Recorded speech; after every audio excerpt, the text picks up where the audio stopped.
Paper leak मामले पर PM Modi की पोस्ट सामने आई है। उन्होंने पोस्ट के माध्यम से कहा है कि फास्ट ट्रैक कोर्ट्स का गठन होगा।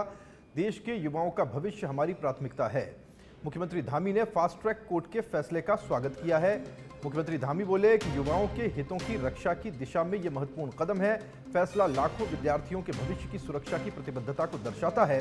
फास्ट ट्रैक कोर्ट्स की स्थापना से पेपर लीक मामलों का जल्द निस्तारण होगा। दोषियों पर जल्द कार्रवाई और कठोर सजा मिलने की उन्होंने उम्मीद जताई है। दोषियों को समयबद्ध और उचित कठोर दंड मिलेगा। भविष्य में ऐसे अपराधों पर प्रभावी अंकुश लगाने में इससे मदद मिलेगी। ये बहुत एक सोची समझी साजिश है कि छात्रों को आगे करके बाद में स्वयं राजनीति करना, माहौल ख़राब करना, कानून व्यवस्था को अपने हाथ में लेना, अराजकता फैलाना।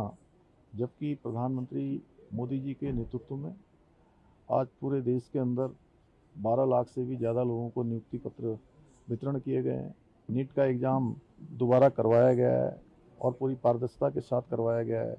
सीबीआई जांच की इंक्वायरी की गई है। जो लोग दोषी थे उनके खिलाफ कार्रवाई की गई है।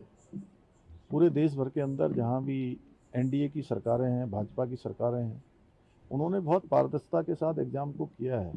मैं उत्तराखंड की बात करूं तो 100 से भी ज़्यादा नकल माफियाओं के खिलाफ कार्रवाई की है। 34,000 से अधिक नियुक्तियां की है। लेकिन यहाँ पर प्रश्न ये खड़ा होता है कि यदि छात्रों की बात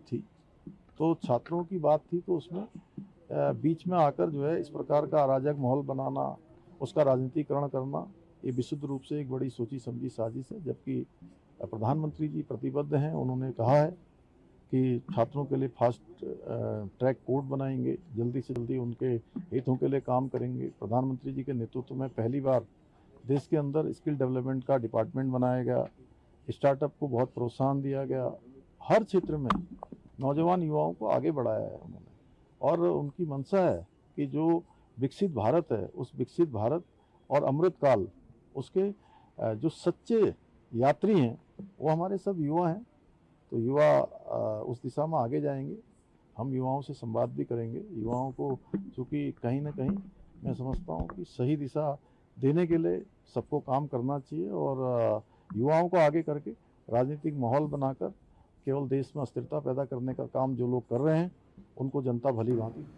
देहरादून से खबर है जहां पर यूटीयू में परीक्षा से के पहले पेपर लीक का मामला सामने आया। 2 विषयों की परीक्षा विश्वविद्यालय ने रद्द कर दी है। उत्तराखंड में नकल विरोधी कानून के बावजूद ऐसा होने पर अब सवाल उठे हैं। बीजेपी ने दोषियों पर सख्त कार्रवाई का भरोसा दिलाया है।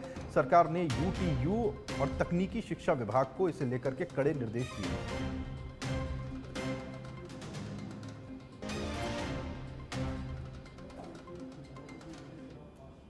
एक व्यक्ति के खिलाफ कार्रवाई हो जाएगी तो निश्चित रूप से उसमें खौफ भी पैदा होगा, क्योंकि आपका कहना ठीक है कि कई वर्षों से पेपर लीक हो रहे हैं और उसमें सरकार की तरफ से हर हमेशा गंभीरता से विचार होता है। माननीय मुख्यमंत्री जी ने तो छात्रों के बीच में जाकर स्वयं सीबीआई जांच की स्वीकृति भी दी थी, उसकी घोषणा भी की थी। उसमें सीबीआई जांच हो रही है। जहाँ तक यूटीयू का सवाल है, आप देखेगा 1-2 दिन में इसके और गंभीर परिणाम आएंगे और जो लोग भी, जिनकी भी इनमें संलिप्तता है, उनको बिल्कुल नहीं बख्शा जाएगा। सरकार का दृढ़ संकल्प है कि पेपर लीक के मामलों में रोक लगे और ऐसे मामलों की पुनरावृत्ति न हो। सरकार ये चाहती है और सरकार ने इसका संज्ञान भी लिया है, यूटीयू को निर्देशित भी किया है और तकनीकी शिक्षा के जो सचिव हैं उनको भी निर्देशित किया है माननीय मुख्यमंत्री जी ने।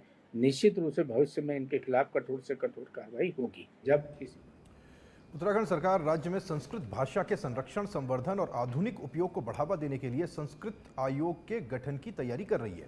आयोग को प्रभावी बनाने के लिए देश भर के संस्कृत विद्वानों, शिक्षकों, शोधार्थियों, विश्वविद्यालयों, गुरुकुलों और संस्कृत संस्थानों से सुझाव मांगे जा रहे हैं।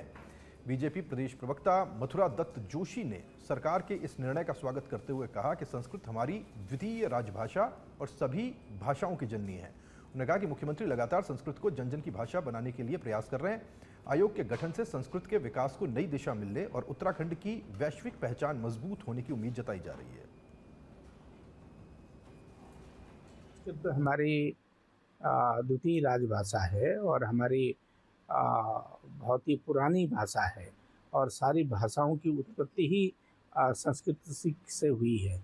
और संस्कृत के संवर्धन के लिए, संस्कृत को आगे बढ़ाने के लिए, आम जन की भाषा बनाने के लिए माननीय मुख्यमंत्री जी ने बहुत प्रयास किए हैं, क्योंकि वेदों की भाषा है और जितने लिपियों की उत्पत्ति का स्रोत भी संस्कृत ही है। और हम लोगों की अपनी भाषा भी बहुत सी संस्कृत के शब्द हम उपयोग में लाते हैं, चाहे हम गढ़वाली बोले, कुमाऊनी बोले, जौनसारी बोले, उसमें भी संस्कृत का समावेश है।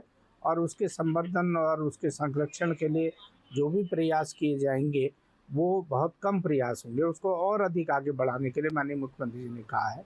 इसी दिशा में संस्कृत आयोग बनाने की बात चल रही है, सरकार उसमें प्रस्ताव शीघ्र ही लाएगी। और निश्चित रूप से अगर संस्कृत बढ़ेगी तो उससे इस प्रदेश की एक अलग पहचान भी बनेगी।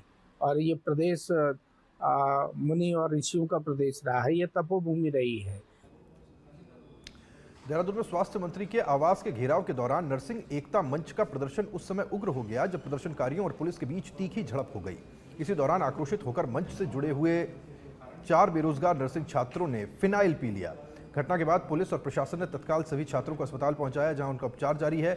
इस घटना पर कैबिनेट मंत्री खजान दास ने इसे बेहद दुखद बताते हुए कहा कि छात्रों को संयम बरतना चाहिए। उन्होंने कहा कि राज्य सरकार युवाओं के साथ में खड़ी है और स्वास्थ्य विभाग में सबसे ज्यादा भर्तियां बीजेपी सरकार के कार्यकाल में की गई हैं और सरकार रोजगार के मुद्दे को लेकर पूरी तरह गंभीर है।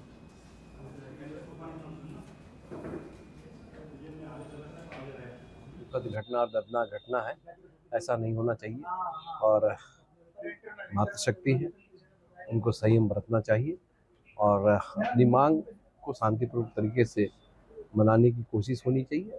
और हमारी सरकार जिस तरह से काम कर रही है, अधिक से अधिक नौकरियां स्वास्थ्य विभाग में दी गई है। आज तक के इतिहास में ये अभी तक अगर हम बात करते हैं इन 4-5 सालों के अंतराल में तो 33,000 से अधिक लोगों को नौकरी दी गई, जिसमें स्वास्थ्य विभाग प्रथम आता है।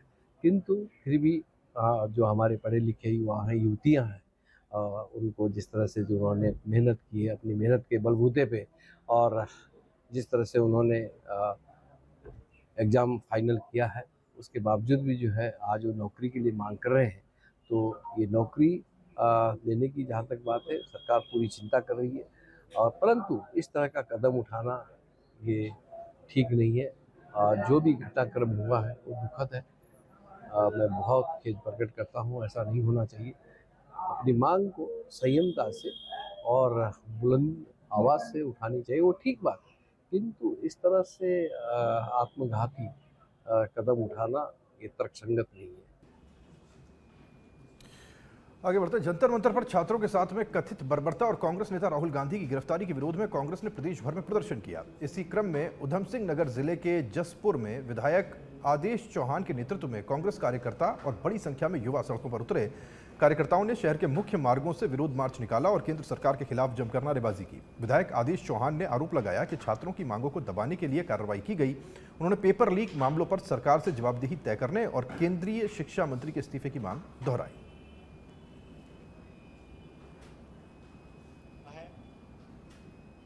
छात्रों के लिए समर्थन हमारा है और हमारे जो नेता प्रतिपक्ष राहुल गांधी जी जो इस चीज़ को बढ़ा रहे हैं, क्योंकि जंतर मंतर पर जो मोदी जी की सरकार ने लाठीचार्ज कराया है वो बहुत भद्दे है। और उन बच्चों की केवल मांग है कि हमारे पेपर लीक ना हो और जो हमारे नवयुवक हैं आत्महत्या ना कर पाएं, और उनकी कोई बहुत बड़ी मांग नहीं थी। लेकिन इसके बजाय धर्मेंद्र प्रधान का इस्तीफा लेने के बजाय उन्होंने उन बच्चों पर लाठी डंडे बरसवाए। उधम सिंह नगर के सितारगंज कोतवाली पुलिस ने मारपीट और जानलेवा हमला करने के मामले में आरोपियों के खिलाफ मुकदमा दर्ज कर जांच शुरू कर दी है। ग्राम वक्शपुर के रहने वाले पीड़ित मोहम्मद शकीर ने पुलिस को बताया कि बीती 21 जुलाई को एसएच हॉस्पिटल से घर लौट रहा था और उसी दौरान कुछ लोगों ने उस पर हमला कर दिया, जिससे उसका एक हाथ टूट गया और शरीर के कई हिस्सों में गंभीर चोटें आई हैं। उत्तराखंड तकनीकी विश्वविद्यालय से जुड़े हुए पेपर लीक मामले को लेकर विकास नगर में शिवालिक कॉलेज के बाहर जोरदार धरना प्रदर्शन हुआ। कांग्रेस कार्यकर्ताओं ने सरकार पर युवाओं के भविष्य के साथ खिलवाड़ करने का आरोप लगाया और पूरे मामले की निष्पक्ष जांच कर दोषियों के खिलाफ सख्त कार्रवाई की मांग की। कांग्रेस नेताओं ने चेतावनी दी कि अगर दोषियों के खिलाफ कठोर कार्रवाई नहीं की गई तो आंदोलन को और उग्र किया जाएगा। किसी प्रकार की अप्रिय घटना न हो, इस बात को ध्यान में रखते हुए प्रदर्शन के दौरान मौके पर तैनात पुलिस बल ने स्थिति पर नजर बनाए रखी।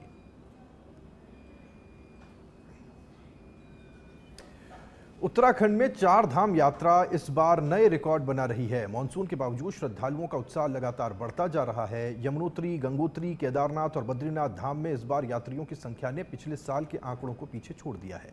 पिछले 94 दिनों में यात्रा पर आने वाले श्रद्धालुओं की संख्या 45 लाख के पार पहुंच चुकी है, जो पिछले वर्ष की तुलना में करीब 3.5 से 4 लाख अधिक है। ये बढ़ोतरी साफ तौर पर दिखाती है कि इस बार यात्रा व्यवस्थाएं पहले से बेहतर और मजबूत रही हैं।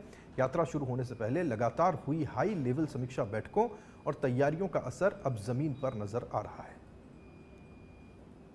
मैनेजमेंट को लेकर यात्रा शुरू होने से पहले ही जिस तरह से हम सब लोग पहले भी बैठे, उस पर चर्चाएं हुई, तो माननीय मुख्यमंत्री जी ने पहले ही अधिकारियों को और संबंधित विभागों को निर्देशित कर दिया था कि यात्रा सीजन में यात्रियों की सुविधा के लिए, यात्रा में व्यवस्था के लिए सभी अधिकारियों को, शासन प्रशासन को सजग रहकर यात्रा को सुगम रूप से, सुचारू रूप से चलाने की दृष्टि से एक्टिव रहना है, और वो हुआ भी।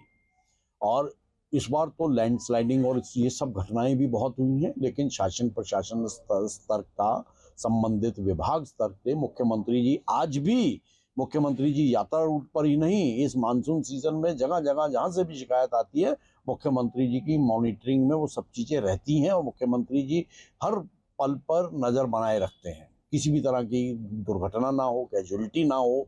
और आने वाले यात्रियों की, हमारे उत्तराखंड वासी जो इस यात्रा सीजन में यात्रा रूट के ऊपर यात्रा भी करते हैं और आवागमन के साधनों को भी सुचारू रूप से व्यवस्थित करते हैं, तो ये सबकी जिम्मेवारी थी, सबने इसे निभाया है। और मुख्यमंत्री जी ने अपने कर्तव्यों का निर्वाह सरकार ने, मुख्यमंत्री जी ने करा है, तो निश्चित तौर पर आगे भी ठीक रहेगा।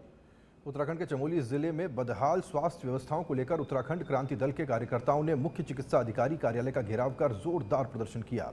कार्यकर्ताओं ने जिले की स्वास्थ्य सेवाओं पर सवाल उठाते हुए सरकार और स्वास्थ्य विभाग के खिलाफ जमकर नारेबाजी की। दरअसल बीते 29 जून को थराली क्षेत्र के लेटाल गांव की एक प्रसूता की मौत के मामले में जिम्मेदार लोगों के खिलाफ अब तक कोई कार्रवाई नहीं होने से यूकेडी कार्यकर्ताओं में आक्रोश है। कार्यकर्ताओं ने मामले में दोषियों के खिलाफ कार्रवाई की मांग की है।